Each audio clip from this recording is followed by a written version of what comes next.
game with 31, but it just looked way too easy for him. The 21, and look at the range, Jay Will, his highest scoring quarter as a Laker. I mean, yeah, like Monica said, 21 points in the first quarter. He just gets to his bag so easily. I mean, I don't know what better defense you can play than that right there. Right, and then he can pull up from here. There's not hand up, man.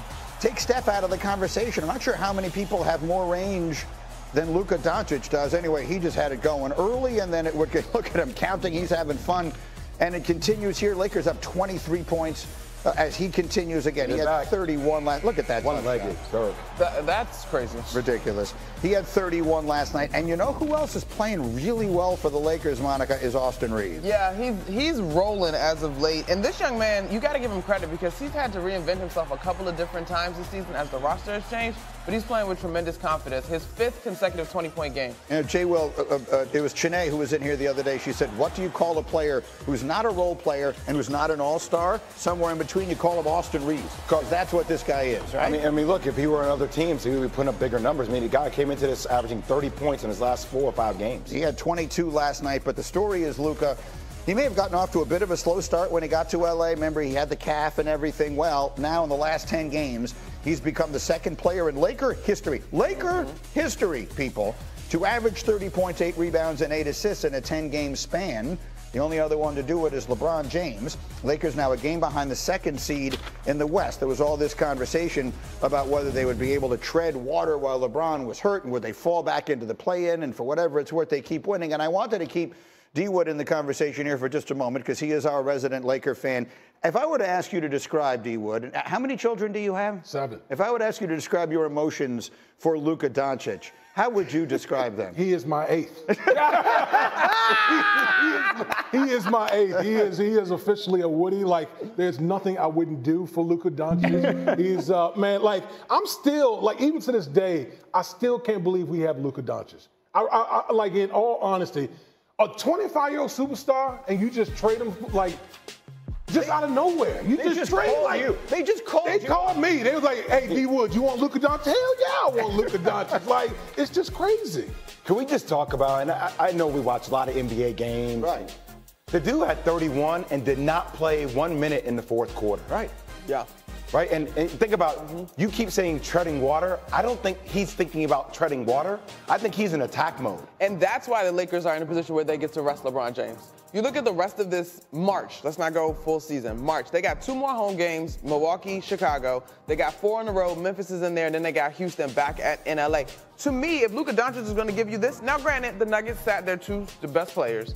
But if he's going to give you this, then you have the opportunity to let LeBron James come back to the postseason as fresh as possible. Look, the key is staying out of the play-in for all these teams in the West. Golden State is hovering down there at 6. For what it's worth, if the season ended today, Lakers-Warriors would be a first-round matchup. You would get you would get LeBron versus Steph right off the bat, which you know, let's not even get into that because there's so many different things will change between now and then. But the point, D. Wood, I'll come to you again as a Laker fan, is, you know, I don't even know exactly what you're rooting for in all this. You just got to stay out of the play-in and then let the matchups fall as the matchups fall. I think everyone feels that they want to stay away from OKC, and based on what we've seen from Denver in the past, maybe they feel like the next team to beat. But the Lakers feel as though they are, if LeBron comes back fully healthy, they feel like they could be right there with anybody. That's the way I feel. I think, you know, as much as we talk about Luka Doncic and LeBron James, I was never worried about on the offense because those guys have a higher basketball IQ as anyone we've ever seen play the game. It's really been on the defensive side. Defensively, how active they are, the Lakers are, that was the one thing I was worried about. Like, okay, what is it going to look like defensively? Because they don't have a lot of size. Yeah. But the way how active they are defensively, and then you combine that with the way it seems like Luka's finally got his legs underneath him, and then LeBron, when he comes back and fresh with Austin Reeves, man, come on now. I mean, come on. They're meshing. And I just laughed. Monica, remember it was like a month ago we were on the show. And you and I both agreed. I was like, hey, look, they're chasing the 2 seed. And like the internet went crazy. Oh, wait, where are they? They're right there. Yeah. I think I was part of the internet because I was kind of like, whatever, Jay. All right. Sure, whatever you say. But no, you're right. And just a very quick note on that defense, as the gentleman from Duke here to my left, the job J.J. Redick is doing is pretty special. It's incredible. Right? I mean, his rotations, shorter rotations. They have a couple of interesting Tibbetts coming up with some guys in the G League due to some injuries that they're going to have to change up on 10 days.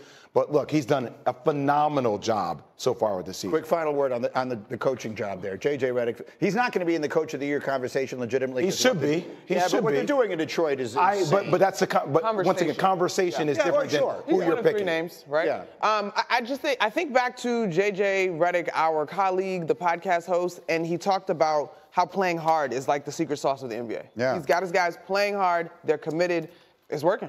His job has made it a lot harder to get a golf game scheduled with him. I'll tell you that. That's a whole other conversation. Okay, so Luka's one of the stars in the conversation today. Another one of them is Aaron Rodgers. Get Shefty over here. Someone's got to figure out what is happening. The entire world is waiting for Aaron Rodgers and that domino to fall. The 4-time MVP continues to keep teams in the dark. We use that word on purpose. We now know the Vikings are sort of out of the sweepstakes. Let's get the latest on his timeline here as teams wait for the decision. That sort of was treated as quote-unquote news yesterday. Shefty, you've been saying forever, like Rodgers to the Vikings is extremely unlikely. Conversations are taking place about everything.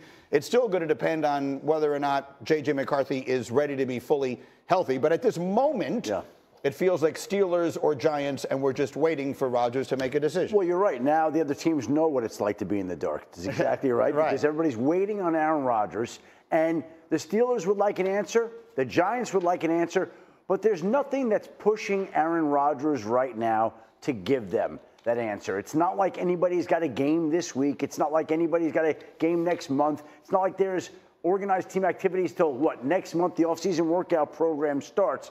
And so everybody's waiting, and I think Aaron Rodgers privately has been, and maybe even continues to be, waiting for the Minnesota Vikings, who are not willing to move in that direction right now because they're committed to J.J. McCarthy. So while Aaron waits for the idea that maybe one day the Vikings could open up, the Vikings are not thinking like that right now. He's not in any rush. The Pittsburgh Steelers would like an answer. He hasn't given them one. The Giants would like an answer. He hasn't given them one. And these other quarterbacks that are out there, Russell Wilson, Joe Flacco, Jameis Winston, Carson Wentz. Again, nobody knows exactly what Aaron Rodgers is going to do. Now, at some point in time, the Steelers or the Giants or Russell Wilson may decide we're ready to move no matter what his decision is. But nobody's gotten to that point just yet. Can I ask a question? Is there a world where Aaron Rodgers just waits later in the offseason or takes this thing to By the way, he's made more money than any quarterback in NFL history. He doesn't have to come back to any situation that he doesn't feel good about. Maybe, and we don't know what he's thinking, maybe he doesn't want to play at all. Maybe he's just going to wait until the right opportunity opens. Maybe he waits until there's an injury. Yeah. There's no rush. He doesn't have to do anything right now. That's a good and important point, Dewitt. I brought it up a while ago before we knew exactly how this when most of the reporting suggested that the Steelers were just going to bring back Justin Fields, and obviously that we saw that didn't wind up happening, but it felt like that was reading the tea leaves what was going to happen.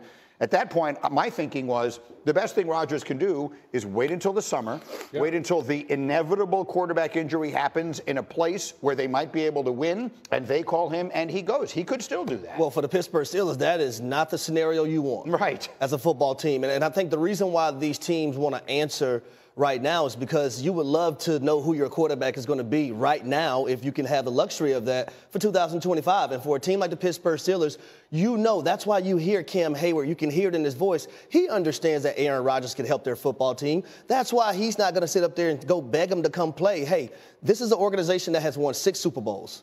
Mike Tomlin has been the head coach there for a long time. They haven't had a losing season, but they know with the right quarterback, not saying that Aaron Rodgers is playing at the level as an MVP, but with a guy like him, with DK Metcalf, Pat Freiermuth, and also George Pickens, they know that Aaron Rodgers could move the needle more so than Russell Wilson did last season. Yeah, or any of the other options that we're talking about. And the draft obviously remains a possibility, right? I mean, with the Steelers right now pick at 21, there's been, and you brought it up earlier today, a lot of speculation the Steelers could be in the conversation to take a quarterback in the draft. Could be, but that's speculation. That's 21. Who knows what's going to be there at 21, what they'll do at 21.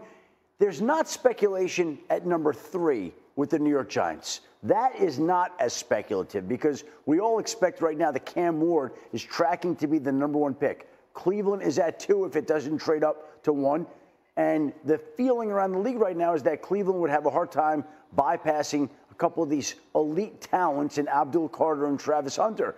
And then if that were to happen, then the Giants might get their quarterback right there at 3. They certainly would have the option to pick Shedeur Sanders, who's been trained to play in the bright lights of New York City. Well, and so Rodgers, in theory, could be waiting that situation out as well, because the Giants are one of the places that has an offer to him, and he may be sitting there waiting to see, well, if they take a quarterback at number 3, that may be a situation that's less appealing to him. I think if Aaron Rodgers wants to wait, he feels like he can do whatever he wants. But we saw what happened last year with Kirk Cousins. Right. The Falcons gave him $100 million and then turned around and used the 8th overall pick on Michael Penix. Right. And it changed the dynamics of the whole year. So if Aaron Rodgers wants to make that one more factor into his decision and wants to wait until he sees where Cam Ward and Shedeur Sanders go, he certainly can do that. Coming up, we have more on the answers on Aaron as they come. When they create more QB questions, Shefty is going to connect the dots at the top of the draft, and I've got unsolicited advice for one team. I'll tell them exactly how they should play this thing. Could be fascinating. And then, again, no more love for the brotherly shove. Should this